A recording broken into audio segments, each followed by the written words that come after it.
नमस्कार, आप देख रहे हैं न्यूज प्लस 21। मैं हूं आपके साथ ललिता चक्रधारी। दिल्ली दौरे से लौटकर मुख्यमंत्री बघेल रायपुर पहुंचे।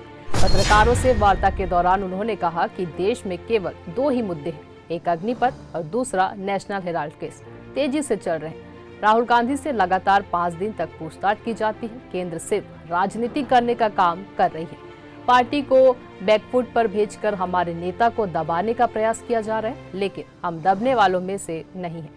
नेहरू जी, सरदार पटेल जी, टंडन जी और किदवई जी, ये 4 लोग मिलकर एजीएल एसोसिएट जनरल ऋण लिमिटेड की स्थापना किए थे और 3 पेपर निकालते हैं। नेशनल हेराल्ड चलाने के लिए उसे लोन दिया गया जो ऑन पेपर है, लेकिन इतने से सवाल के लिए 60 घंटे सवाल किया जाता है। देश की लड़ाई हमारे पूर्वजों ने लड़ी, इसलिए हमारे पास सहनशीलता है। सीएम ने बीजेपी पर तंज कसते हुए कहा कि जब कोई भाजपा में जाता है तो सब पाक साफ हो जाते हैं, उनके में फेयर एंड लवली लग जाती है। हार्दिक पटेल भी मजबूरी में गए, वे क्यों गए हैं सब जानते हैं। केंद्र सरकार फोन टैपिंग कर रही है, पेगासस के समय भी किया गया। जिनके जिनके यहाँ छापे पड़े उनसे पूछिए कि उनसे जांच एजेंसियों ने नहीं कहा कि आपने ये बातचीत की। मेरा सवाल है कि क्या उनसे अनुमति ली गई थी फोन टैपिंग से पहले। महाराष्ट्र की राजनीतिक स्थिति को लेकर भी सीएम भूपेश बघेल ने कहा कि भाजपा यह बर्दाश्त नहीं कर पाएगी कि विपक्ष के साथ सरकार चले। पहले गुजरात गए और फिर अब असम गए, कर्नाटक, राजस्थान, मध्य प्रदेश और अब महाराष्ट्र में भी लगे हुए हैं।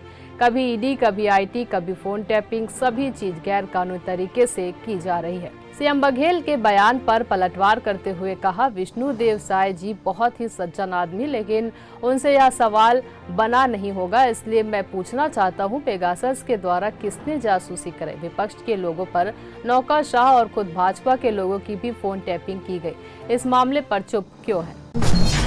राहुल जी ने कहा कि जैसे 3 काले कानून बने, राहुल जी ने कहा इसको वापस लेना होगा और लिए, माफी मांग के लिए।